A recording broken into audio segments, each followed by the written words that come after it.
तो finally Indian stock market में फिर से एक मरतबा गदर मचने वाला है, बहुत ज़्यादा मज़ा आने वाला है, चाहे वो मज़ा नेगेटिविटी के रूप में हो या फिर पॉजिटिविटी के रूप में हो, क्योंकि ऐसा कुछ कारनामा होने वाला है इसी महीने की 11-12 तारीख को। बहुत इंपॉर्टेंट दिन रहने वाले हैं और उसके बाद देखना रहेगा कि क्या होता है इंडियन स्टॉक मार्केट में और क्या होता है यूएस की मार्केट और दुनिया भर की मार्केट में, क्योंकि बहुत इंटरेस्टिंग डेटा आने वाले हैं जिसके ऊपर आज की इस वीडियो में हम बात करेंगे। प्लस स्मॉल कैप के एक्सपोजर को लेकर और रिटर्न्स को लेकर हम थोड़ी सी बात जरूर करेंगे, जो कि लास्ट में करेंगे।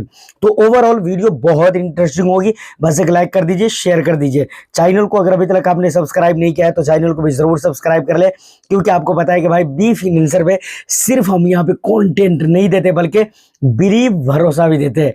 तो वीडियो को लाइक करके शेयर कर दे। सर डायरेक्ट हम अपने मुद्दे के ऊपर आते हैं।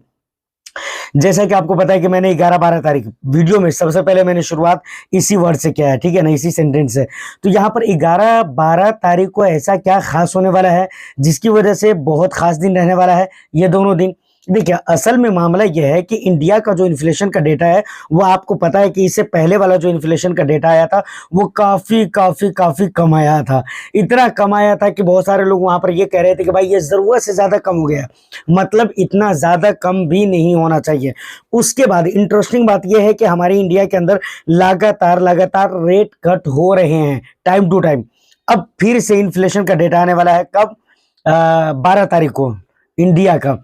अब वहीं पर अगर इसके कंपैरिजन में यूएस की अगर मैं बात करूं तो यूएस का जो इन्फ्लेशन का डेटा आने वाला है वो 11 तारीख को आने वाला है, यानी 11 को यूएस का आएगा, 12 को इंडिया का आएगा। समझ रहे हैं ना। अब यहाँ पर इंटरेस्टिंग बात क्या है इसको जरा समझना है, और बस इसी चीज को आप समझ लेंगे तो आपको पता चल जाएगा कि भाई 12 तारीख के बाद मार्केट के अंदर क्या रीजन है और क्या अच्छा हो सकता है या फिर क्या बुरा हो सकता है। देखिए सबसे पहले समझते हैं यूएस की कहानी को, ठीक है। हमारे इंडिया के बारे में बाद में बात करेंगे। यूएस के अंदर आपको पता है कि भाई जो इन्फ्लेशन का डेटा है वो बहुत खराब आने वाला है, यानी बहुत ज्यादा आने वाला है, ठीक है ना। अब फेडरल रिजर्व बैंक के ऊपर जो है ना एक दबाव सा बन जाएगा रेट कट का, क्योंकि इससे पहले भी काफी सारे महीने में रेट कट नहीं किए गए फेडरल रिजर्व बैंक की तरफ से। अब यहाँ पर इन्फ्लेशन का जो डेटा है वो खराब आएगा, और फिर ऐसे खराब सिचुएशन में जब इन्फ्लेशन खराब हो, जब देश के अंदर महंगाई हो, जब जॉबलेस का जो डेटा है वो भी बहुत हाई फाई आ रहा है। पिछले 4 साल में जितना जॉबलेस का डेटा अच्छा नहीं था, जितना बुरा नहीं था, मतलब उतना बुरा डेटा आने जा रहा है। तो जॉबलेस वगैरह का प्रॉब्लम हो रहा हो देश के अंदर, उसके बाद जीडीपी वगैरह का प्रॉब्लम हो रहा हो, उसके बाद इन्फ्लेशन बढ़कर आ रहा हो, और ऐसे सिचुएशन में रेट कट करना मुझे लगता है कि बहुत, मतलब बिल्कुल ये समझ लीजिए कि देश की इकोनॉमी को तलवार की धार पर रखने के बराबर हो जाता है।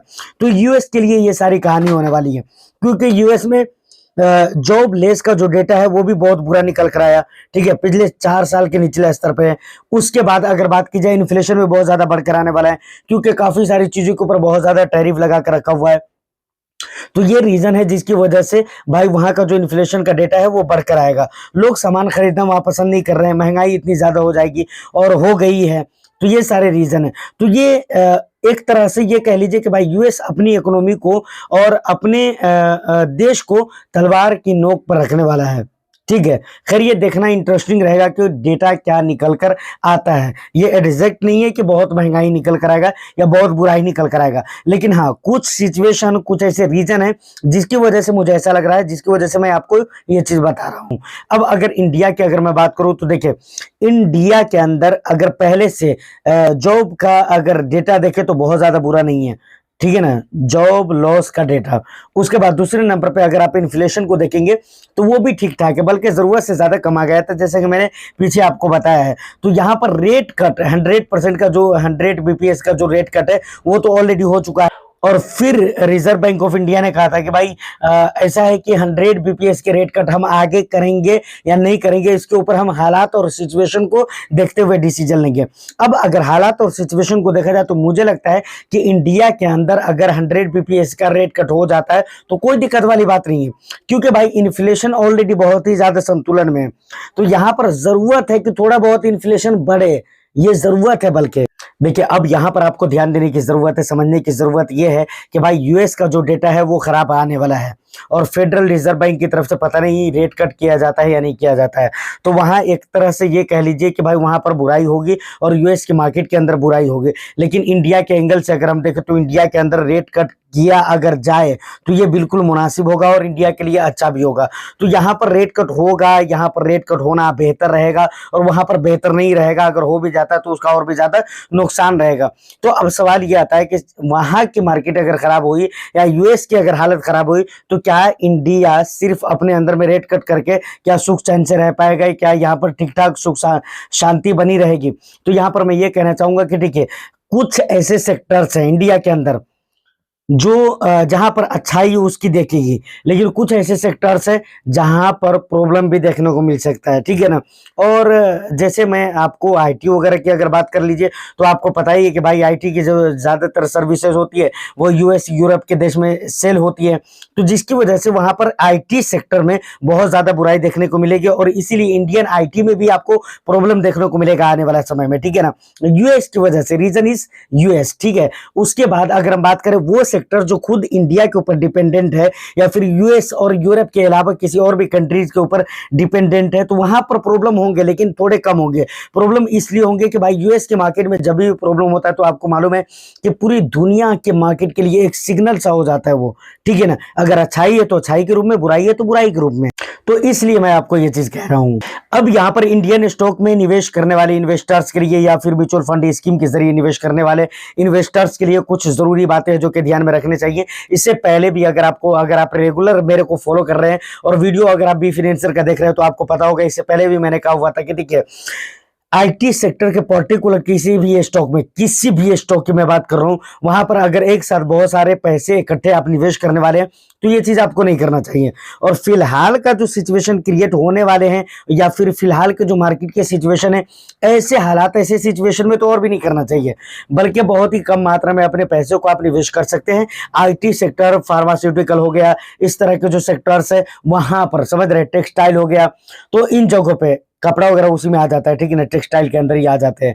तो ऐसी जगह पे अभी बहुत ही सोच समझदारी के साथ निवेश करने की जरूरत है।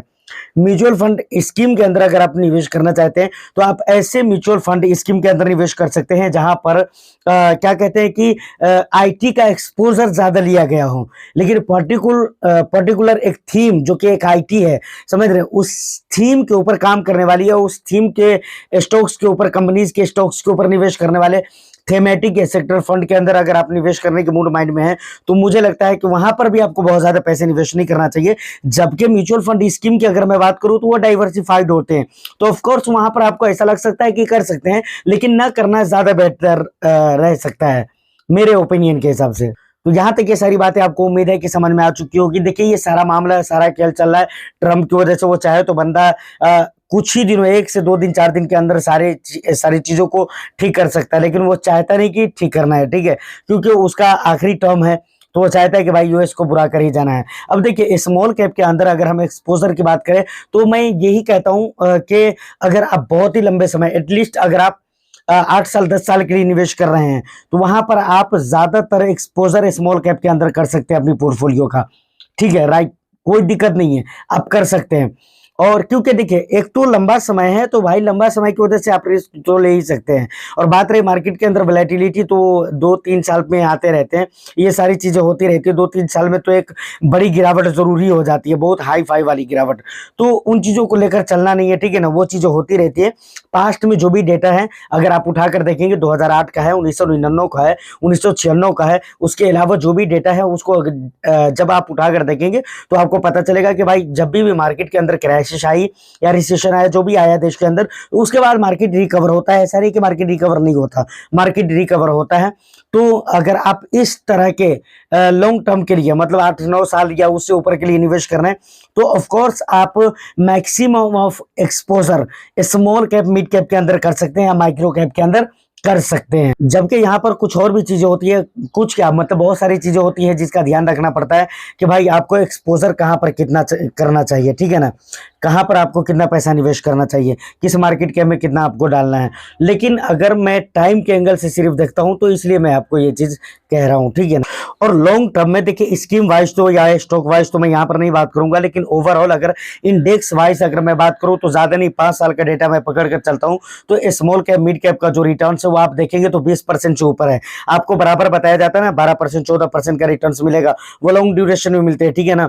ओवरऑल पोर्टफोलियो पर आपको रिटर्न्स मिलते हैं म्यूचुअल फंड के अंदर, लेकिन वो भी कम बताए जाते हैं। कम इसलिए बताए जाते हैं कि भाई कम ही आप लेकर चले ना, अगर ज्यादा मिल गया तो वहां पर आप गाली नहीं देंगे, लेकिन अगर आपको ज्यादा बता दिया जाए और कम मिल गया तो वहां पर पॉसिबल है कि काफी सारे लोग गाली देंगे। तो मतलब गाली देंगे या नहीं देंगे, लेकिन बुरा आपको जरूर लगेगा। ज्यादा आप सोच कर चलेंगे, कम मिलेगा तो बुरा आपको लगेगा, ठीक है ना। ये कहने का मतलब है। तो उम्मीद करता हूँ ये बातें क्लियर हो चुकी होंगी। वीडियो और इन्फॉर्मेशन आपको अच्छा लगा होगा तो बस एक लाइक कर दीजिए, शेयर कर दीजिए, चैनल को जरूर सब्सक्राइब करके घंटा घंटी जो भी मिले उसको दबा दीजिए। मैं फिर मिलता हूँ किसी नेक्स्ट टाइम इंटरेस्टिंग वीडियो में। आपका जो भी वैल्यूएबल फीडबैक है कमेंट सेक्शन आपके लिए हाजिर है, तो प्लीज आप वहां पर अपने वैल्यूएबल फीडबैक रख सकते हैं। All the best, thank you for watching.